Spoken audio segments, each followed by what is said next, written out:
Fold is a very conspicuous and common structure in structural geology. So in today's video, we are going to look into different parts of a fold and we are going to explain what are the essence of those parts, how they are interrelated to each other and how they can be used in the field to classify different folds. Now this video is going to be full of 3D illustrations and diagrams, so make sure that you tune in till the last. Whenever we talk about the parts of the fold, then the very first word that comes to our mind is fold axis. Now before discussing what a fold axis exactly mean, we need to answer this question that why do we need a fold axis at all? So in the fields, whenever we encounter any fold, some of them are very regular in their arrangement. But most of the folds are very irregular, and due to the irregularity of the folded surface, it becomes very difficult for the geologist to describe that fold. And then scientists thought that there must be a general parameter by which we can describe all the types of fold. And from the observations, it is found that no matter how irregular a fold is, most folds, at least in small segments, have a sort of regularity in the sense that these shapes don't show significant variation in one particular direction. To be precise, in sections along a particular direction, the trace of the folded surface appears as a straight line, while in all other sections, the trace appears as a wavy line. Now this particular direction is called fold axis. Now let's try to understand what is the meaning of this particular statement.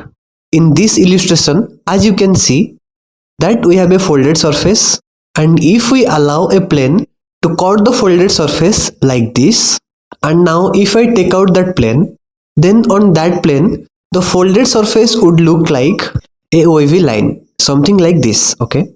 In the second illustration, we have tried to cut the fold along a diagonal plane, and if we take out that plane, then on that plane the folded surface would look something like this. It is also a wavy line. Okay. Now consider the third illustration. If we cut the folded surface along this particular direction and then take out the plane, then on the plane the folded surface would look like a straight line. Okay, that's the direction of the fold axis.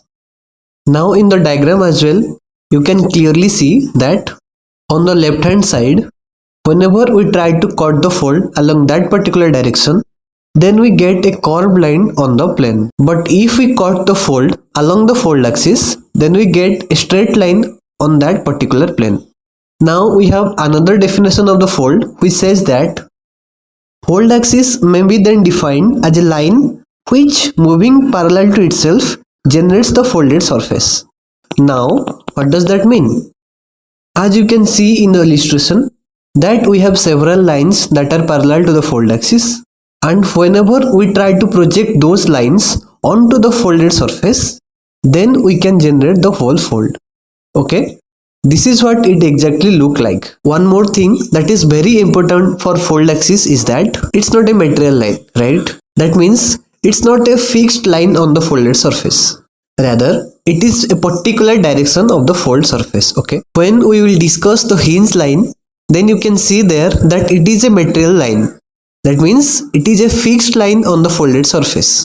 But same is not true for the fold axis, right? Now let's talk about the crest and trough of a fold. The crest is a point of the highest elevation of a particular fold, and trough is a point of lowest elevation of that particular fold. Now see, we have folds that are very small in size, and we also have folds that are huge in size, sometimes the size of a mountain. So in those cases, the point which is at the maximum elevation of a particular fold, that point is called the crest, and the point of a fold which is at the lowest elevation, that's called the trough. Now imagine we are talking about a folded surface which is curved, right? That means we must discuss the measure of the curvature, that is how much it is curved, and for that also we have a particular term in folds, and that is called the hinge point. Hinge point is a point in the fold in which the fold is mostly curved. That means its curvature is the largest. Now consider this figure. Whenever we consider a fold in the shape of a curved line, then on that line we are going to get a particular point which is mostly curved, and that's the hinge point. But if we consider a folded surface, like this.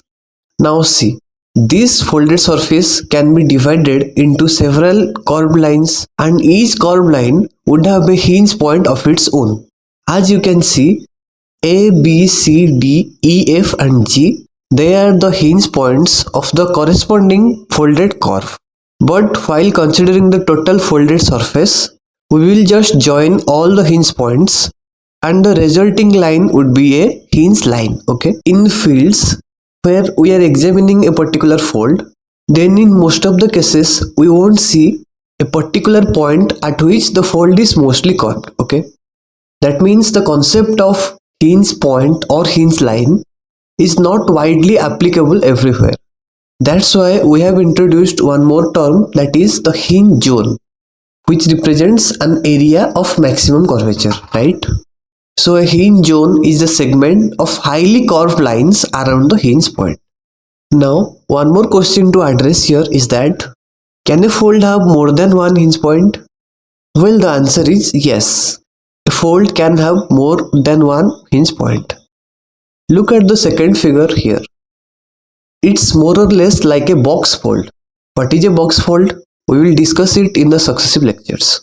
But for now, just remember that a fold can have more than one hinge point and the example is box fold. Now see, most of the students at first they think that crest is the point of highest elevation and hinge is the point of highest curvature. And if you consider the ideal shape of a fold, that is a wavy line, then you may think that the crest point and the hinge point, they coincide every time. Well, the crest line and the hinge line may coincide at some folds, but it's not necessary that they will coincide. Okay. What I am trying to explain to you is that as the shape of the fold changes, you may get a different crest and hinge point. As you can see in this figure, the crest point is the green dot there, which is at the highest elevation, but that's not the point of maximum curvature here. The point of curvature is the yellow point that is shown in the figure. Okay, so don't be confused that the crest point and the hinge point will always be coincide. Okay, the next term is inflection point. Whenever we see a folded structure, then on the transverse profile it looks like a wavy line, right? So basically it has two segments. One is a convex segment and the next one is a concave segment. And obviously they have opposite sense of curvature as well. So don't you think that there must be a term that defines when the convex segment ends and the convex segment starts and vice versa? And that point is called the inflection point. A point which separates the convex and concave segment of a wavy line is called an inflection point. Or you can say it separates the fold segments of opposite sense of curvature. Okay. The next term is limb of a fold. So what is a fold limb? See, in this figure, the green area, that's the area of maximum curvature and we call it as hinge zone. This area between one hinge zone to the next hinge zone, the area that is represented by the blue square there, that's called the limb of a fold. So a fold have two limbs, right? And as you can mark it, the limb can contain the inflection point in it. Similarly, the hinge zone contains the hinge point in it. As you can see in the figure, the fold have two limbs. Now the next term that we should discuss is the interlimb angle. As the name suggests, interlimb angle is the angle between two consecutive limbs of a fold. Now the question is how to measure the interlimb angle of a particular fold. We have already discussed that the limb of the fold contains the inflection point in it.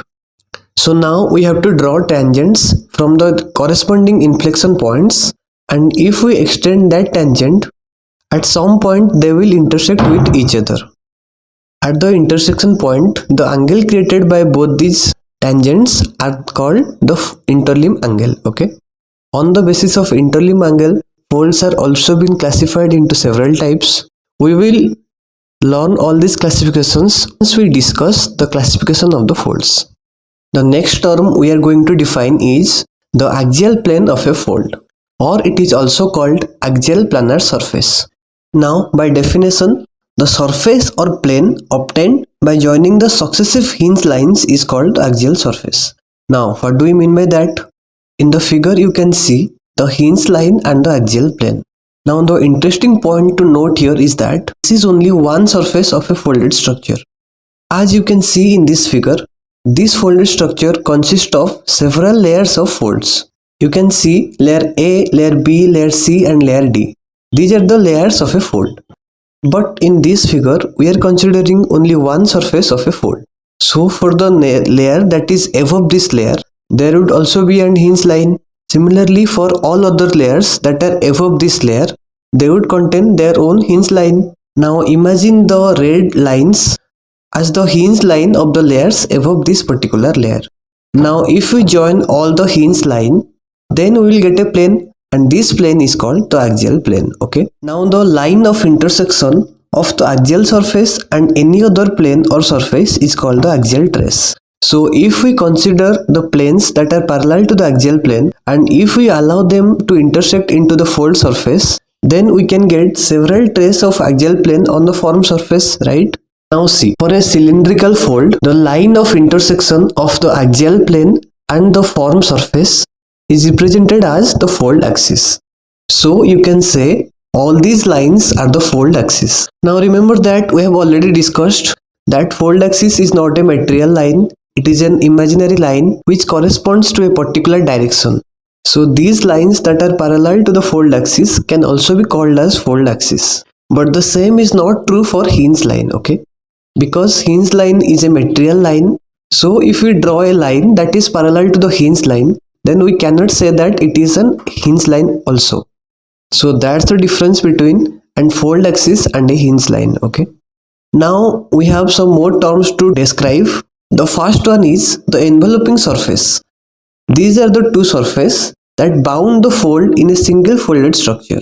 As you can see in the figure, the enveloping surface completely bound the fold structure. But one thing to note here is that these two surfaces need not to be parallel always, okay?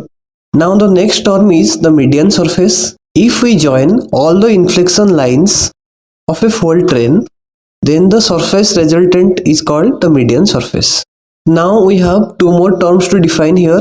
One is amplitude and the second one is the wavelength of a fold. Amplitude is the distance from the median surface to either of the enveloping surface measured parallel to the axial surface.